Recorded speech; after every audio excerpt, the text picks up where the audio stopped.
Terima kasih mendoakan benda yang baik-baik. Semoga doa yang baik-baik itu Allah balikkan pada kamu, insya-Allah. Kita doa yang baik je. Kan? Doa yang baik ni dalam keadaan orang tak tahu, sahabat kita, saudara kita doa dia, doa tu akan malaikat akan balas balik, insya-Allah. Doa malaikat doakan benda yang sama kepada kita. Jadi doa baik ni tak rugi sebenarnya. Kita tak rugi. Insya-Allah.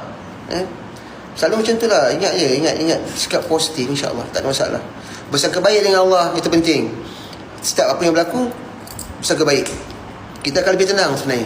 Lebih tenang, lebih relax, lebih chill. Terima kasih juga untuk yang mendoakan, untuk doakan Ain esok. Semoga korang pun dapat balik lah. Semoga kita boleh punya aura Sigma ni. Where do you get that words? It's on TikTok. Okay.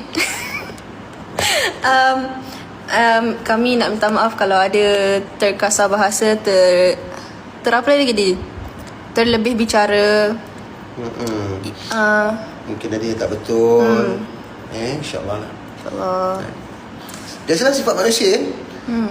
Manusia takkan pernah lari pada khilaf, buat salah. So terima kasih kalau nak menegur dengan baik lah. Menegur dengan baik, insyaAllah. Menegur dengan baik. Kita latih diri kita, insyaAllah pembawaan tu akan lebih cantik lah. Okay. Terima kasih semua. Saya Enda. Bye. Bye-bye.